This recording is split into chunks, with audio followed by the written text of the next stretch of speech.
Wih, cintaku. Ada apa nih hari gini udah di depan laptop? Wah, ada kalkulator ngitung-ngitung. Lagi ngapain nih? Pengen kayak kamu, tapi ribet banget. Pengen investasi, bingung mau mulai dari mana, banyak banget jenisnya. Aku dari tadi kayak browsing-browsing, mana sih? Oh, Banyak banget deh. kamu kalau urusan begini, kenapa nggak coba tanyain sama suami tercinta kamu ini? Walaupun aku nggak pro, Bib, paling nggak kan yang kayak begini-begini aku paham. Aku kan cuma mau surprisein kamu tadinya. Oh, Ternyata ribet juga ya gitu, banyak banget gitu jenis-jenisnya tuh yang gimana ya? Kamu tuh biasanya invest apa sih biasanya? nah ini aku tadi tuh lagi nyari-nyari juga. Apa? Terus tadi ada info-info lagi browsing. Namanya Combank Smart Wealth. Coba deh kamu cari-cari tahu dulu nih. Ini di download dulu. Iya, kamu download biar aku bisa gampang jelasinnya. Ya, mudah-mudahan ya bisa. Ini ya? Ya, itu dia. Oh, Coba di-download dulu. banyak ya. Nah ini apa nih SBN online? SBN online. SBN online. SBN online, SBN online. Itu apa ya? Gini. Biar terjawab si SBN online itu apa dan investasi-investasi lainnya juga terjawab. Mending sekarang kita Zoom meeting aja bareng temanku Irfan. Siapa Irfan? Analis, dia keren nih bisa ngejelasin kayak gini-gini. Kamu udah janjian? Nanti aku WhatsApp, gampang. Dia gampang kok, standby terus dia buat aku, yuk. Macem-macem gini ya? Yaudah telepon sekarang Irfannya. Cerita ceria bersama, memberikan semangat baru, kisah hidup kita yang nyata, obrolan babi bu. Hai, Assalamualaikum warahmatullahi wabarakatuh. Salam sejahtera semuanya. Kita langsung terhubung dengan Irfan. Ini temen gua nih. Hai Irfan. Fan, apa kabar, Fan? Halo, Anka. Baik-baik. Aduh. Irfan ini, dia gimana ini sih? Coba ceritain deh. Dia tuh kerjaannya investment research analyst. Wow. Oh. Kita belum punya loh temen sekeren itu loh title pekerjaannya. Kita tuh biasa apalagi kalau misalnya Yeah. kita ngomongin Anka Tama gitu ya. Yeah. Karena cuman yang nge-host Yeah, gitu yeah, ya, kerja yeah, di yeah, sosial yeah. media gitu. Ah. Di seputaran situlah pas dengar investment research analyst. Berat ya? Keren. Berat ya? Keren. Aku sih bangga banget ya. Iya, Akhirnya iya, punya iya. teman seorang investment research analyst karena ini yang dibutuhkan banget sekarang. Nah, apalagi di tengah kondisi kita yang masih Iya. simpang siur gini ya, Van. Tampaknya investment nih juga harus menjadi tetap perhatian utama kita sebenarnya. Iyalah, iya Nah, banget. mumpung kamu lagi ngulik dan alhamdulillah kamu bersedia untuk belajar. akhirnya ya udahlah ya gitu kayak tadinya tuh kan bodo amat mulu aja gitu Van kayak ada ntar aja ada baba ini gitu cuman akhirnya makin kesini gitu ya kondisi tuh mengajarkan gue untuk loh nggak bisa tiba-tiba misalnya kenapa-kenapa Ya. lo juga harus ngerti kah Benar, gitu benar. jadi akhirnya oke gue mau belajar gitu.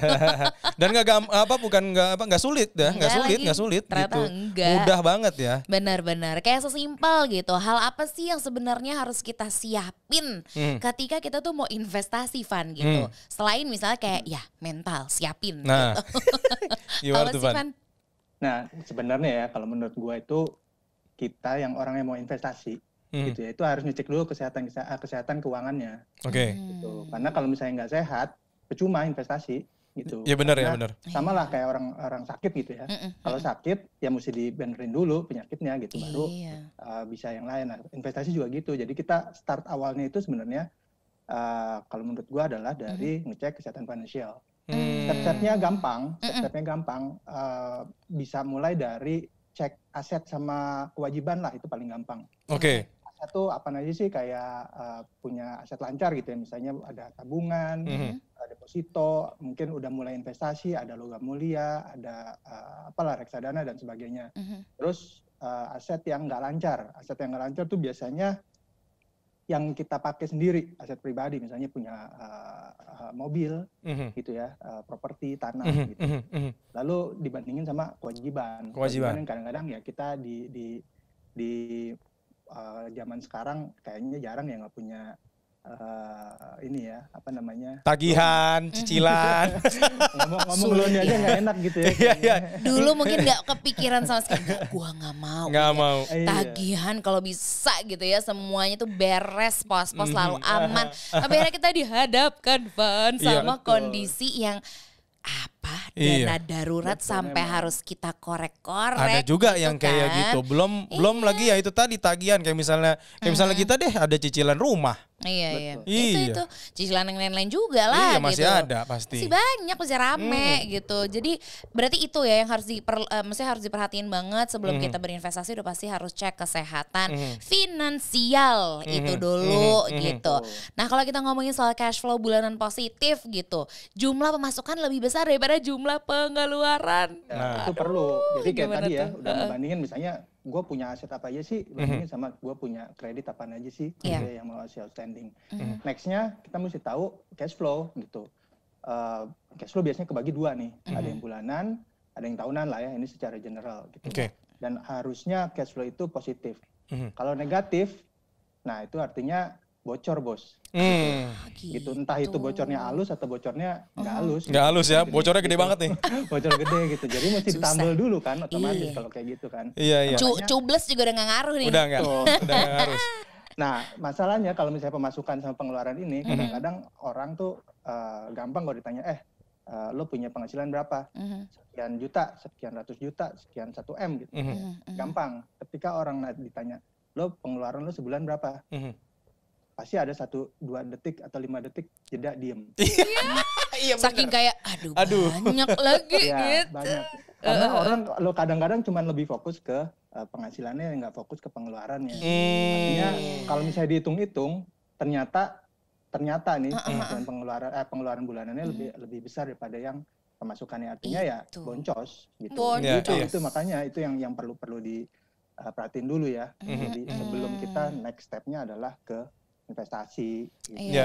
Ya, Van, menarik nih Van, di tengah kondisi kita pandemi selama jalan 2 tahun ini kan banyak sekali teman-teman gue terutama gitu ya yang udah sampai ya mungkin pekerjaannya dia di PHK, dirumahkan gitu ya, terus akhirnya banting setir. Banyak tuh yang langsung tiba-tiba di tahun lalu misalnya, banyak yang langsung tiba-tiba jualan makanan. Kayak termasuk kami berdua nih.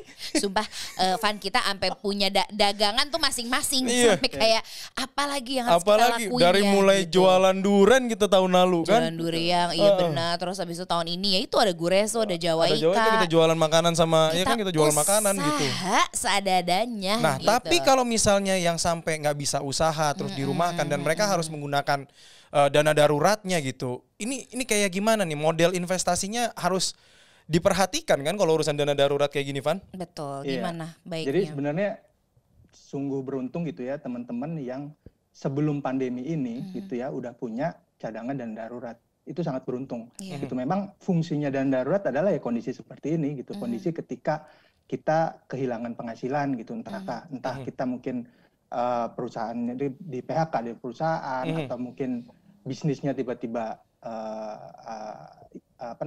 drop gitu ya kayak tahun lalu gitu. Anjlok Itu memang ya. fungsinya dana darurat adalah seperti itu. Oke. Nah, kondisi sekarang memang mau nggak mau dana darurat itu harus digunakan gitu ya maksudnya karena kita harus bertahan untuk ngelewatin pandemi ini kan gitu. Iya. Nah, once misalnya udah settle gitu, misalnya kemarin kita jualan lah, lo mau ada apa gue ikut deh, yang penting gue punya income gitu, yang penting cash flow positif gitu kan. Bener. Betul. Nah, once itu udah balik stabil, balik lagi ke cek lagi gitu. Wah, kita udah punya cash flow-nya udah positif lagi, balik lagi kita harus nyisihin lagi nih berapa yang harus ditabung, berapa yang harus jadiin cicilan, berapa yang harus dijadiin pengeluaran pribadi dan sebagainya. Pos-pos gitu. bermunculan lagi tuh ya. Pos-posnya harus balik kita lagi ya. Isi Betul. lagi gitu. Oke, berarti tadi gue tangkap adalah kondisi keuangannya dulu harus pulih dulu ya, Van? Yes, betul dong. Harus Oke. sehat dulu. Oke. Berarti nih, gue ngeliatnya kondisi keluarga kami deh. Tahun lalu agak ngos-ngosan tuh karena ya kami harus putar otak gimana dagang segala macam. Perlahan dimasuk 2021 nih Van, kondisi keluarga kami udah mulai membaik lah. Udah mulai recovery, terus udah mulai ada plus, pos-pos juga sudah mulai terisi. Nah, Iya. kalau udah kayak gitu, kami harus ngapain lagi nih? next step. Soalnya sekarang nih lagi terlena, maunya mau liburan. Iya kayak enak kali ya liburan ya gitu karena udah seneng. Ini kan soalnya kita beradu ya Van, maksudnya mental ya kan, mental kita harus dibenerin. Sedangkan kesehatan finansial juga lagi kita usahakan dan upayakan luar biasa gitu. Pengennya Gimana supaya ya? nggak terlena sih, nggak terlena Iya. ketika udah mulai enak nih, yuk kemana Gitu. yuk, bosan nih di rumah terus. Boleh gak sih Yang kayak gitu? prokes gitu yuk, Iya. gitu. Gimana Van? Mulai bosan ya emang ya. Cuman untuk sebelum itu ya pasti di make sure bahwa alokasi cash flow-nya itu udah pas gitu ya. Jadi misalnya mesti dicek, misalnya tabungannya berapa persen sih dari income bulanannya? Iya. Apakah minimal, biasanya sih kita ngasih guidance itu minimal 10%. 10% udah ditabung belum sih? Gitu, udah disisihin buat tabungan, investasi atau sebagainya gitu ya. Lalu cicilan bulanannya, entah itu total ya, akumulasi, entah itu mobil, rumah, kartu kredit dan sebagainya, itu max-nya itu 35%. Lebih atau enggak sih? Gitu, itu mesti dicek. Kalau misalnya lebih, mau nggak mau harus dikurangin gitu, atau menambah income, atau ya pengeluaran yang lainnya harus dijadiin less priority gitu ya. Oke. Lalu yang ketiga biasanya pengeluaran rutin itu biasanya 40% lah ya, maksudnya untuk biaya hidup gitu ya, keluarga. Lalu yang paling terakhir itu adalah pengeluaran pribadi ya, biasa hobi lah ya. Misalnya suami punya hobi sendiri, istri punya sendiri, itu kan pasti punya untuk pengeluaran. Nah itu sih yang mesti dipastiin bahwa alokasi itu sudah back to normal gitu, sebelum ya kita mulai mengalihkan kebosanan selama ini sih gitu ya. Ya berarti minimal tuh sudah 10% ya Van, nggak bisa turun lagi tuh. Iya, kalau buat yang di tabungan yang disisihin ya, tabungan dalam bentuk investasi itu 10% minimal. Minimal. Dan itu harus dikeluarin di awal. Jadi artinya ketika misalnya kalau misalnya yang karyawan gitu ya, setiap akhir bulan itu dapat penghasilan, itu 10% harus disisihin dulu. Potong atas berarti ya? Kenapa, gimana? Dipotong atas ya berarti ya? Potongnya dari atas. Karena kalau enggak akan kejadian deh. Percaya deh, nggak akan kejadian. Percaya sih, iya banget. Tabungan itu disisihin gitu. Jadi harus dipotong awal. Mungkin teman-teman yang pekerjaannya mungkin yang sifatnya mungkin freelance atau yang based on project, setiap ada pembayaran dari project itu harus potong dulu. Harus itu pasti. Kalau enggak akan susah gitu ya. Iya. Menarik ini lu mention pekerjaan itu, karena pekerjaan kami berdua kayak gitu ya. Kami nggak punya. Kita tuh nggak ketebak banget, Van. Maksudnya ada momennya ya kerjaan gitu ya, lagi tiap hari ada gitu. Cuman kan kalau misalnya kami kan konsepnya dibilang freelancer juga enggak ya sebenarnya. Ya sebenarnya Tapi ya freelancer gitu. Karena kami benar-benar bernaung ya di perusahaan kami sendiri gitulah ibaratnya. Jadi ada fase-fase yang memang kami lagi income-nya lagi turun beberapa bulan terus naik lagi, jadi nggak stabil sifatnya. Bener, gitu. Kalau yang sifatnya nggak stabil itu tetap harus di 10%, Van. Rumusannya sama nggak, Van? Sebenarnya lebih bijak sih digedein ya. Gitu. Justru wadaw. Justru digedein gitu. Karena apa? Karena ya itu udah karena sifatnya nggak pasti. We never know gitu kan. Karena kita kayak kemarin aja, kita di akhir 2019 masih baik-baik aja gitu. Tiba-tiba Januari, Februari jebret pandemi, pusing semua. Iya kan, pusing semua tiba-tiba itu dia. Makanya mungkin alokasi tabungan sama investasinya bulanannya itu harus digedein at least. Sama dana daruratnya mesti lebih Pol banyak lagi ya. Dibandingin mungkin yang sifatnya pekerjaannya rutin gitu ya, seperti karyawan dan sebagainya. Oke, Van, contoh Van, misalnya dana darurat udah kepake gitu ya, terus keuangan udah stabil. Yang harus dilakukan ngebalikin dana daruratnya duluan atau langsung pilih investasinya? Oke, nah ini bisa dibagi sih gitu ya. Jadi at least punya 3 kali pengeluaran bulanan. Kalau misalnya udah punya 3 kali bisa di split kalau menurut gua. Gitu. Misalnya targetnya mungkin kayak misalnya menikah anak 2 itu 12 kali gitu ya, atau lagi misalnya yang punya bisnis atau yang punya penghasilan yang nggak tetap, itu kita sih nyaranin memang 12 kali pengeluaran bulanan. Gitu. Cuman at least 3 kali aja udah ada, mungkin nantinya bisa di split. Kenapa? Karena kalau masih fokus aja ke dana darurat sampai 12 kali, yang lainnya juga nggak akan kekejar. Keteter. Betul, apalagi Karena kan kita sambil apalagi ya. anak sekolah gitu ya. Iya. Kalau kita fokus dana darurat, anak sekolah, lah Aduh. ternyata besok udah SMP, lah besok udah SMA. Iya. Gitu. Wah tiba-tiba udah S2. Jadi tiba-tiba udah S2. Kalau tiba-tiba S2 sih gue mau banget ya. Karena kita kok tiba-tiba S2 berarti lancar-lancar aja. Lancar-lancar aja. Boleh juga tuh konsep. Ya semoga tiba-tiba aja udah S2 ya gitu. Dan bahkan kali aja dia udah bisa mungkin Cari duit sendiri. Iya. Katanya Irfan, lu mah enak-enak aja lagi gitu. Ya gitu, karena kan ya apa ya, kalau misalnya kita mungkin dulu-dulu gitu sebelum pandemi kan kita concernnya kan nyari dana darurat. Nah sekarang dana darurat terpakai gitu. Terus habis itu masih juga mau niat Investasi ini kondisinya persis banget dengan kondisi kita ya. Iya. Di saat dana darurat lagi kita kumpulin, tapi di saat yang bersamaan juga Kion mau masuk sekolah. Itu padahal Kion tuh nggak online school gitu Van. Jadi kami tuh memilih emang ada guru yang sesuai prokes banget deh pokoknya akan kita upayakan untuk datang ke rumah gitu. Dan itu kan lebih ini lagi ya, lebih Iya, ada mahal alokasi dana gitu. lagi Iya, ada gitu. alokasi dana lagi. Tapi kan kita juga udah mulai mikirin lagi gitu Van. Kita nggak mikirin kondisi yang sekarang aja kejadian gitu, tapi tetap fokus untuk mikirin ketika nanti anak udah masuk SD gitu. Jangan kan SD deh, kita udah mikirin biaya buat anak Kion masuk TK kan.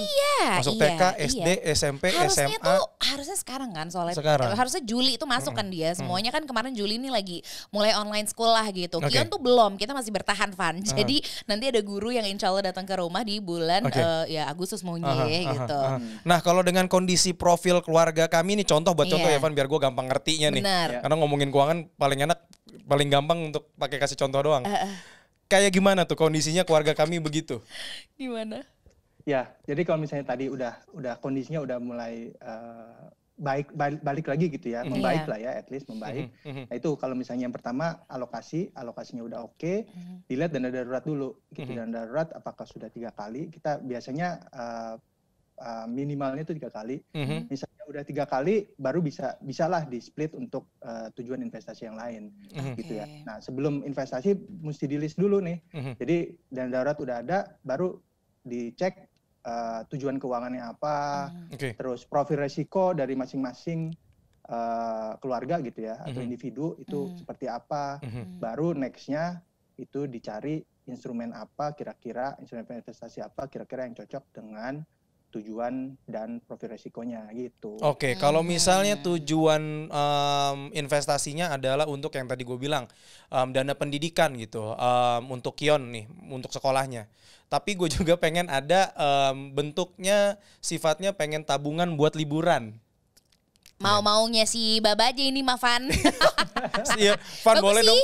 Ya, bagus Ya kan sih, ini apa kan juga? lagi ngejar Aduh, vaksin banget. ya, Iya, mudah-mudahan iya, kan benar-benar. pulih kembali dunia gitu kan, ekonomi mulai membaik, orang-orang bisa mulai ya beraktivitas seperti sedia kala lagi sebelum pandemi kan, berharapnya begitu ya Van. Bisa mewaraskan diri. Bisa mewaraskan diri lagi, stres loh kita begini mulu kondisi gitu.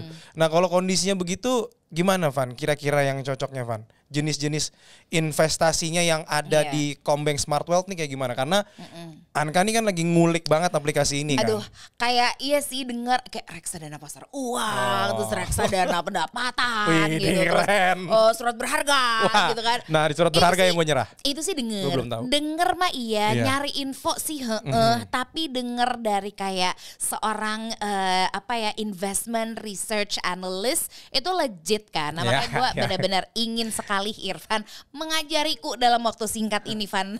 Gimana tuh Van? Nah, jadi kalau misalnya itu tadi udah ya, udah tahu profil resikonya, udah di list nih tujuannya mau apa tadi, mau liburan, mau buat sekolah, baru kita masuk ke produk investasinya. Di Kombank Smart Wealth itu kita punya 2 investasi untuk retail. Yang pertama itu reksadana, yang tadi udah disebutin nama Anka, sama yang kedua itu SBN Retail online. Nah mungkin gue mau ngejelasin reksadana kali ya. Reksadana Boleh itu dong, please. yang ada sekarang di Indonesia itu kurang lebih itu ada 4 lah kategorinya bisa dibilang ya. Yang pertama itu pasar uang, pendapatan tetap, saham, sama yang satu lagi ini campuran. Gitu. Nah si pasar uang ini isinya itu maksimum 90% itu di instrumen pasar uang. Instrumen pasar uang tuh kayak deposito, terus ada obligasi surat berharga yang jangkanya max-nya itu 1 tahun. Nah, sisanya itu mereka biasanya kelola di kas.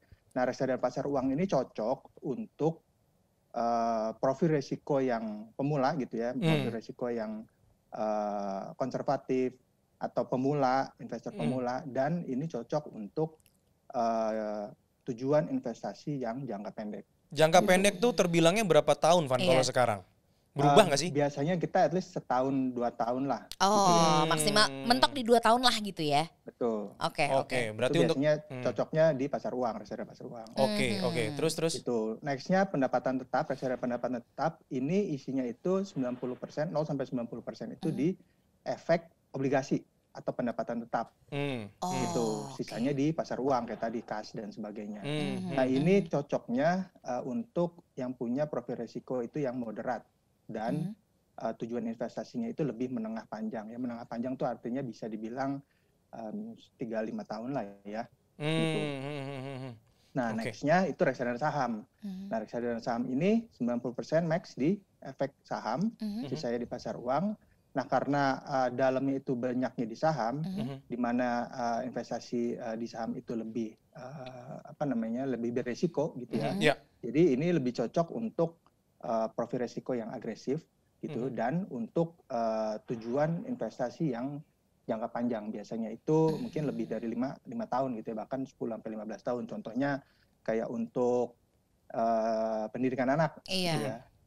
Yang masih 10-15 tahun lagi gitu. Ini cocoknya di sini. Sisanya ya satu lagi itu campuran. Nah, campuran ini dicampur-campur lah sama si manajer investasi. Ada pendapatan tetapnya, ada sahamnya, ada pasar uangnya, dan ini mix gitu ya. Biasanya itu maksimum itu 50-50 lah antara yang pendapatan tetap sama yang si saham. Itu reksadana. Iya. Itu baru reksadana itu udah. Baru reksadana. Udah banyak. Wow. Ada jangka pendek, jangka menengah, jangka panjang. Jadi emang gitu. lagi-lagi tergantung needs-nya dari masing-masing ya, Van ya, gitu. Pinginnya tuh apa, butuhnya sih, bukan pengen ya. Kalau kemauan sih kayak pengen semua gitu. Cuman yang paling dibutuhkan sesuai dengan profil dari kondisi kesehatan finansial kita juga gitu ya, Van, harus dibikin relate juga gitu. Nggak asal gue kayaknya ini aja nih, nggak bisa asal ya, Van. Karena kejadiannya kayak gini, Van. Gue beberapa kali pernah sudah mencoba gitu ngambil yang saham gitu ya. Tapi ketika kondisi pandemi begini kan saham anjlok tuh ya. Dang gitu. Pala gue pusing tuh. Tapi disuruh tetap tenang. Nah, gue kan masih nggak ngerti gitu. Kalau memang misalnya begitu katanya gitu kan, emang gitu kalau main saham. Gimana gitu, tapi pengen. Mungkin ada satu lagi nih pilihannya sebenarnya selain reksadana. Kalau reksadana kita tahu itu pergerakannya tergantung nilai aset bersihnya gitu ya, turunnya gitu ya. Nah, satu lagi ada yang cenderung lebih stable. Gitu, lebih stabil itu SBN retail online. Nah, ini yang gua nggak ngerti. Ini yang gua nggak ngerti nih. Gua nanya sama Baba, dia gua nggak ngerti. Au sih ke Irfan aja deh udah gitu. Ini apa, Van? Tolong dijelaskan, Van. Nah, jadi sebenarnya SBN retail online itu, SBN itu surat berharga negara. Ini surat berharga negara itu artinya pemerintah gitu ya, negara itu mengeluarkan surat berharga khusus untuk retail. Jadi yang boleh beli itu retail, WNI gitu ya, diterbitkan di pasar perdana. Jadi quote on quote sebenarnya pemerintah ini minjem uang ke masyarakat untuk pembiayaan APBN gitu. Dan ditawarkan itu di pasar perdana khusus untuk investor retail. Jadi institusi yang besar-besar itu nggak boleh. Jadi syaratnya itu harus punya KTP WNI. Gitu. Orang asing juga nggak boleh. Oh, gitu. Khusus nih ya. Betul. Dan ini kelebihannya itu salah satunya adalah aman. Kenapa aman? Karena kupon sama pokok investasinya itu dijamin oleh undang-undang. Gitu. Jadi selama serius ya, maksudnya NKRI ini nggak bangun berdiri gitu ya, itu aman. pasti dibayarin gitu. Ya mudah-mudahan tetap berdiri ya, Van. Iya dong, please. Meskipun kondisinya lagi nggak enak ekonomi perekonomiannya lagi ngilu lah kita gitu, lagi lebam deh kayaknya sana sini gitu. Cuman ya itu dia, kalau misalnya kita emang ngerasa udah paham kan ya Iya. gitu, kita udah paham di mana kita ibaratnya menginvestasikan uang kita dan kita juga tahu bener nih kayak Iya, sekarang gitu iya. kan aku jadi tahu ya. Iya, iya. Kan kemarin nanya di bawah mentok di bawah Betul. gitu. Van, gue mau nanya Van, SBN online ini recommended nggak menurut lu? Iya. Nah, SBN online ini kita rekomendasi gitu ya. Oke. Cuman yang perlu diperhatikan adalah mungkin sebelum ke sana gue pengen masuk ke ini lah ya, pembagian gitu ya. Kayak tadi reksadana ada pasar uang dan sebagainya. Nah, SBN online ini kebagi dua juga gitu. Jadi Oke. sama pemerintah dibagi skopnya gitu, ada yang konvensional, ada yang syariah. Gitu. Karena memang investor syariah ini cukup gede di Indonesia. Dan setelah itu dibagi lagi bahwa ada yang bisa diperdagangkan, ada yang nggak bisa. Itu artinya ketika kita investasi gitu ya sama pemerintah, kita investasi itu setelah masa holding periodnya selesai, biasanya sebulan atau 3 bulan gitu, itu bisa diperjualbelikan di pasar sekunder. Gitu. Itu yang bisa diperdagangkan. Contohnya itu ada obligasi retail Indonesia, mungkin yang lebih gampang sering terdengar di Ori. kita itu ori. Iya. Terus kalau dari sisi syariahnya itu sukuk retail atau sukri biasanya. Oke. Itu bisa diperdagangkan. Nah, yang nggak bisa diperdagangkan itu ada SBR, itu saving bond retail, sama sukuk tabungan, itu yang dari sisi syariahnya. Tuh. Nah, ini kita rekomendasi karena dia itu dibayarnya bulanan, semua SBN retail online ini. Terus terjangkau gitu ya, dari 1 juta bisa. Oh, oke. Boleh lah, itu boleh banget Oke. sih. Terus ini ada kelebihannya juga adalah pajak kupon. Pajak kuponnya itu lebih rendah dari deposito. Oh, jadi gitu. jadi dikenakan pajak sama pemerintah tapi angkanya kecil, berapa persen, Van? 15%. Kalau misalnya deposito kan perbankan itu 20% ya. Jadi kalau untuk obligasi ini 15%. Oke. Ini cocok untuk investor pemula seperti Anka begini? Cocok. Jadi biasanya jangka waktu yang diterbitin pemerintah saat ini gitu ya, itu antara 2 sampai 3 tahun. Oh. Jadi untuk bisa dicocokin sama tujuan investasi yang menengah juga gitu. Oke. Ini in return-nya dia oke nggak sih? Kan kalau di kepala gue ya, kalau yang memang mau yang hasil return-nya oke ya, pasti high risk gitu ke saham gitu. Bagaimana dengan SBN ini, Van? Menarik sih gitu ya. Gua khususnya itu selama penerbitan pemerintah gitu ya, itu menganalisa bahwa pemerintah itu selalu ngasih apa yang dibilang itu premium lah ya. Jadi mereka kan pemerintah itu biasanya benchmark itu suku bunga acuan gitu ya, saat ini 3,5%. Nah biasanya itu pemerintah selalu ngasih di atas itu gitu selalu ada.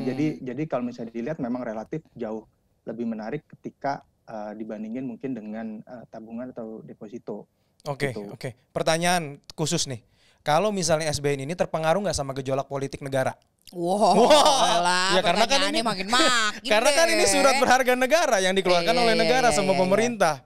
Gitu. Gue langsung kepikirannya ke situ, Van. Ngaruh nggak? Apalagi kan bentar lagi mau Pilpres 2024. Gimana tuh? Berubah nggak? Jadi yang tadi gue bilang di awal, jadi ini investasinya relatif aman gitu ya, karena dijamin sama undang-undang. Jadi yang jamin bukan undang-undang. Yang jamin itu bukan si presiden atau kabinetnya gitu. Yang jamin itu undang-undang. Siapapun presidennya, siapapun menteri keuangannya, itu bisa berganti, tapi ini tetap akan dibayarkan kupon sama pokoknya. Karena yang dijamin itu undang-undang. Oke, ini berarti ada macam-macam banget ya. Ini apa nih? Nah ini nih Van yang gue pengen tanyain. Sukor Asset Management. Apalagi tuh? Aduh, ada sih beberapa kali dengar. Lagi-lagi ya kan, sekalian mumpung ada Irfan ya kita sih. Ya emang pengen nanya banyak Van. Apa itu Van? Nih, Sukor gitu. Asset Management, Van? Nah, Sukor Asset Management itu adalah salah satu manajer investasi gitu ya, yang mengelola reksadana yang bekerja sama Commonwealth Bank. Nah, manajer investasi ini itu adalah perusahaan yang mengelola dana nasabah dalam bentuk investasi reksadana maupun pengelolaan dana nasabah secara individual. Gitu. Nah, cuman biasanya manajer investasi itu dilihat dari dana kelolaan nih. Jadi kalau misalnya si Sukor Asset Management ini per tanggal 16 Juli kita punya datanya, itu dana kelolaan itu sudah mencapai lebih dari 19 triliun. Wow. Nah, besarnya dana kelolaan ini menunjukkan bahwa manajer investasi ini dipercaya oleh investor untuk mengelola dananya. Oke, berarti Kalau misalnya udah bermitra dengan Commonwealth Bank, itu juga artinya manajer investasi ini sudah melalui proses due diligence gitu ya dari Commonwealth Bank yang kita pilihkan sebagai salah satu manajer investasi yang terbaik lah. Oke, berarti kalau misalnya udah masuk ke Combank Smartwealth, di situ kita juga bisa milih manajer investasinya. Nah, kalau misalnya Asa sama Anka itu ngecek gitu ya di Combank Smartwealth, itu Sukor Asset Management ada 2 produk yang kita tawarkan di Combank Smartwealth. Yang pertama itu ada Sukor Invest Equity Fund. Ini reksadana saham. Gitu. Kayak tadi kita bahas, ini lebih cocok untuk yang profil risikonya agresif sama yang investasinya jangka panjang. Gitu. Nah, kalau misalnya dilihat dari performance Sukor Invest Equity Fund ini performance-nya juga cukup baik gitu ya. Performance tahunannya 7 kali konsisten mengalahkan indeks sejak peluncuran. Wow, berarti oke nih manajer investasinya ya. Sukor Asset Management ini punya produk yang lain, itu adalah Sukor Invest Money Market Fund. Ini reksadana pasar uang. Gitu. Jadi ada 2 produk yang ditawarkan di Commonwealth Bank. Tinggal bisa dipilih dia tuh ya. Kalau misalnya mau lewat manajer investasi Sukor Asset Management, tinggal dipilih tadi tuh 2 yang tadi tuh produknya. Pilih yang mana? Gitu. Bentar kita ya. lanjut. BRB, ya. Kita lanjut lagi. Kita masuk ke aplikasi luar biasa yang kalau tadi ada momen-momen lu ngejelasin, gue udah mulai waduh. Gimana nih? Udah mulai nyernaknya nih, kita mulai harus tenang. Iya, kita butuh nafas gitu. Kita butuh dimudahkan dengan aplikasi Combank Smartwealth ini. Iya, kayak apalagi kalau misalnya gue gitu ya, Van, maksudnya dasar ibu aja gitu kan. Dijelasin kayak tadi tuh kayak gimana? Mungkin kalau 15 tahun lalu duduk di bangku SMA saya bisa jawab, 15 menit kemudian bisa kejawab semua. Tapi kalau sekarang butuh ada kayak gimana ya, yang ada kita pegang gitu di smartphone, bisa kita lihat tiap hari gitu. Dipandangin gitu. Makanya didoain. Pas tahu gitu, wah ini the best nih Combank Smartwealth app nih, ngebantu banget nih gitu kan. Jadi waktu gue nanya sama si Baba cuma ngasih, nih lu lihat dulu nih, nih ada sih apa namanya Combank Smartwealth app ini nih gitu. Baru deh tuh, oh iya ya, jadi apa ya, semacam ada buku panduanku gitu, tapi di dalam smartphone at the same time gitu. Dan ini nih fitur-fiturnya luar biasa. Ceritain, Van, karena kalau gue yang cerita takutnya sotoy. Iya, takutnya sotoy, orang baru masang, baru install. Orang baru seneng ya, baru seneng lagi seneng-senengnya make. Artinya kan masih ada fitur-fitur yang mungkin belum terdetek atau ada terlihat. hidden gemnya. Benar, biasanya masuk lagi, wah ada ini, ada lagi gitu. Gimana, kayak gitunya. Nah, jadi kalau kita ngomongin Combank Smartwealth, ini sebenarnya aplikasi gitu yang ada di smartphone yang bisa mandu teman-teman itu buat investasi. Kenapa kita bisa bilang mandu? Itu yang pertama, kita ngasih rekomendasi portfolio gitu yang sesuai dengan profil risiko. Yang tadi gue bilang di awal gitu, sebelum investasi kita harus tahu profil risiko. Karena belum tentu profil risiko gua gitu sama Esa sama Angka itu sama gitu, dan nggak bisa dibandingin juga gitu karena gua lebih banyak di sahamnya, lo lebih enggak. Nah itu balik lagi, itu tergantung profil risiko. Nah di Combank Smartwealth kita akan masih rekomendasi ke teman-teman semua itu berdasarkan profil risiko. Jadi artinya kurang lebih yang bisa di-handle oleh teman-teman semua. Itu yang pertama. Terus yang kedua, untuk mengetahui profil risiko, kita juga bisa gitu ya, teman-teman yang mulai untuk berinvestasi di Combank Smartwealth itu sudah bisa melakukan pendaftaran SID gitu ya. Dan nanti ketika melakukan pendaftaran SID itu teman-teman bisa langsung di guidance beberapa pertanyaan, kuesioner gitu ya, yang bisa menentukan profil risiko. Nah dari situ kita bisa menentukan, oh ini loh profil risiko moderat, bentuk portfolionya kita anjurin seperti ini. Profil risiko agresif, portofolio investasinya seperti ini loh. Kelihatan tuh di situ semua. Tuh, gitu kita ngasih tahu. Nah setelah itu mulailah teman-teman investasi kan. Setelah investasi kita juga menyajikan bahwa konsolidasi dari seluruh portfolio investasi. Which is misalnya Esa, gimana tuh konsolidasi itu gimana? Di reksadana pasar uang buat dana darurat. Terus sudah mulai investasi di reksadana saham gitu untuk uang sekolah. Terus SBN online gitu. udah ada penawaran ikut berinvestasi. Nah kita ngasih secara umum, oh ini loh investasi saya di Combank Smart Wealth itu 10% di dana darurat, 50% di di reksadana saham, dan 30% misalnya di SDN online. Nah kita ngasih bentuk portfolio seperti itu gitu. Oke. Kepecah semua gitu ya, berdasarkan tadi profilnya ya. Betul. Oke. Gitu. Nah selain itu kita juga ngasih informasi gitu ya. Kita kirimkan informasi mengenai kondisi ekonomi sama pasar terkini gitu. Biasanya kita itu nanti akan ada push notification gitu ya, yang keluar dari Combank Smart Wealth gitu ya, yang kondisi ngasih tahu bahwa ini kemarin contoh Bank Indonesia motong suku bunga gitu. Atau Bank Indonesia stay, terus misalnya ada rilis data keuangan, rilis data ekonomi yang terbaru misalnya, jadi kita tumbuh berapa persen, dan itu kita biasanya ngasih informasi itu ke teman-teman yang pakai Combank Smart Wealth. Wah enak nih, ini aman, mudah, cepat, ya kan? Terus apa lagi? Nyaman udah pasti. Udah pasti kalau udah aman, mudah, cepat udah pasti nyaman. Saya gitu. juga mau jadi ikutan download begini. Iya lagi, pingin banget. Nah masalahnya kan udah lihat ya gitu, udah lihat juga gitu. Cuman kalau kita balik lagi gitu, lagi-lagi ibu-ibu masih tetap terus nanya dan nyecer gitu. Keuntungan kita berinvestasi barengan sama maksudnya barengan dan juga melalui Combank Smart Wealth App ini apa gitu? Gimana gitu, Van? Nah, untuk teman-teman yang belum punya nih atau yang baru mau download Combank Smart Wealth, kita lagi ngasih double reward lah bisa dibilang. Double reward nih buat teman-teman. Yang pertama kalau misalnya teman-teman di bulan ini gitu ya, download dan registrasi Combank Smart Wealth, itu teman-teman bisa dapat e-voucher itu senilai 75.000.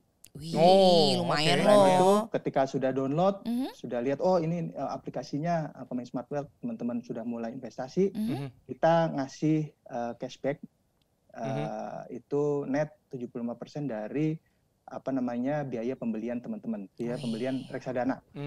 Oke. Nice banget. Nice. Saya langsung saya langsung download nih. Iyalah. Pilih bahasa Indonesia, bahasa Inggris. Bener. Bahasa Indonesia aja biar gak keder. Nah pokoknya nanti kita pasti akan ngasih promo gitu ya. Iya dong, aku suka promo. Yang menarik gitu ya. Kalau misalnya pengen tahu promo-promo terbaru dari Combank Smart Wealth, mungkin bisa dicek di website Commonwealth Bank ya. Oke deh. Di sosial medianya semuanya juga lengkap kok gitu. Jadi tenang aja. Kita tuh mestinya dengan bersama dengan Combank Smart Wealth ini tuh kita nggak mempersulit lo sama sekali. Lebih gampang ya. Sama sekali. Buat yang pemula-pemula. Nggak usah gini loh, kan ada tuh, gue ngerti banget tuh momen-momen yang dimana sesama tidak ngerti tapi mau ngobrol.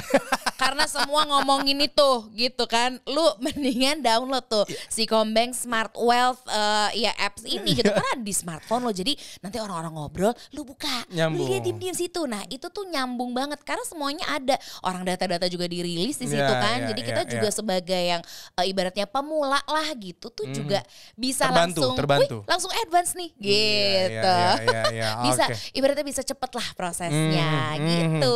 Aduh Van, makasih banget. Thank you banget Van, kita udah ngobrol-ngobrol nih. Thank you banget ya Van. Setengah jam kita ngobrol. Gak berasa. Akhirnya punya pemahaman yang lebih tentang investasi ya. Betul, sehat-sehat ya Van. Semoga nanti kapan-kapan kalau misalnya gue tanya-tanya lagi, ngobrol-ngobrol lagi jangan bosen ya gitu. Kita ngobrol lagi ya Van, nanti langsung Van gimana nih? Investasi nih mulai pusing lagi nih.